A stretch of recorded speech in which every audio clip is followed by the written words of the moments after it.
Alright guys, so we have another reliability slash what to look for slash test drive, and this one is a 2005 Toyota Scion XB, or some people call it the toaster, the box on wheels. I've actually had some of these before. This is a release series, so it's yellow, and they could be very reliable and a very good all-around car because the inside space of them. You get a lot more space in a Honda Civic, a lot more room in general, a lot more headroom, and the whole works. Because the seats fold down, you get a lot of room in the back.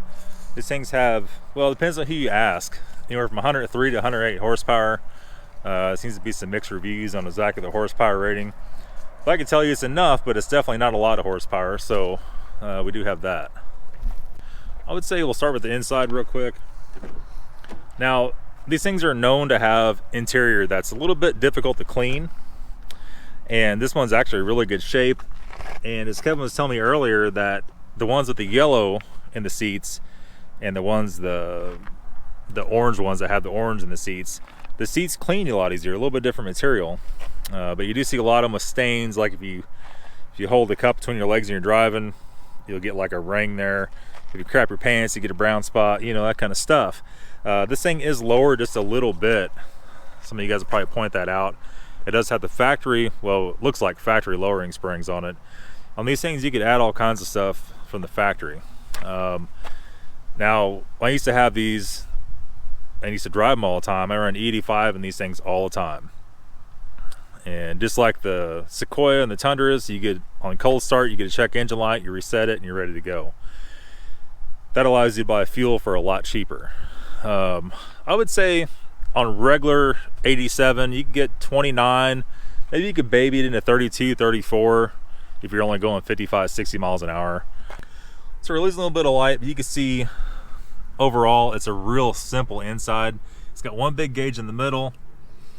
I think it held 12 or 13 gallons of gas. It wasn't a lot. You could fill it up for almost nothing.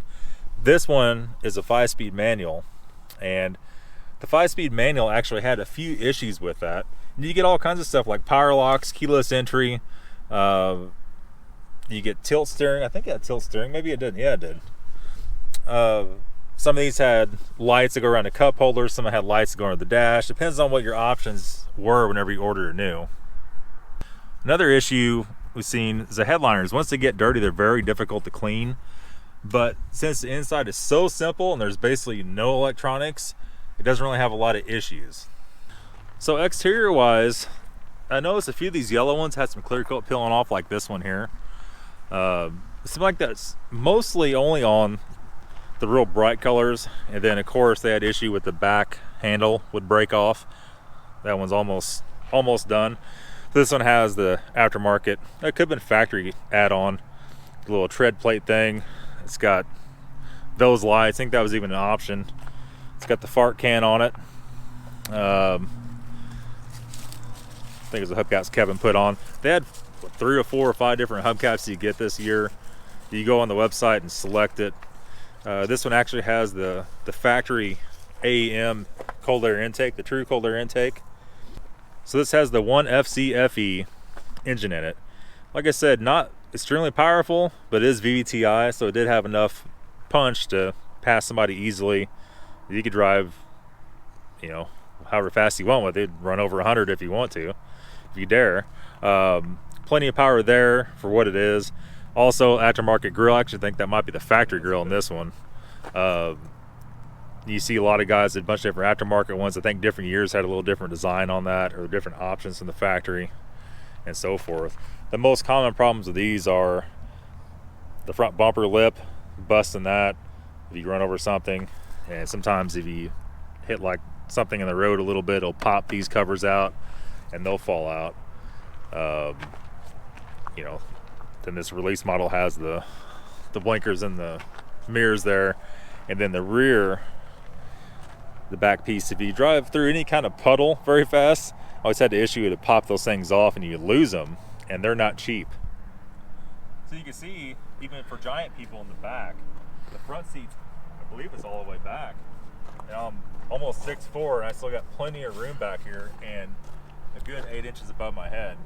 And that's really the difference on these compared to a Toyota Corolla or a Honda Civic or any of that kind of stuff. You just don't have the inside room what this thing has. As far as cost goes, I would say top dollar, like a really nice one, these is about $5,000. They might go up a little bit more than that if it's really nice, really low mileage. And one with 220,000 miles on it, that's got a couple of those going on. Probably $2,200, $2,500. The nice thing about these is you could just go buy one and just drive it. And if somebody's been messing with stuff, you don't have to worry about it. The only issue we ever had was you had to change the belts every so often. They get squeaky and they could come off, they could break. That's pretty much about it. No front end issues really to speak about on these. If it was a manual, the second gear would go out. That was debatable what actually caused that. From what I read, it was if you don't change the factory fluid ever, it does that. Or if you have some kid just, ripping on it and just destroying it, second gear will go out in it. I never had a problem with it, but then again, I'm an old man, so, I wouldn't, I guess. That's going to be it, guys, for this review. The 2005 Toyota / Scion XB first gen. We'll see you later.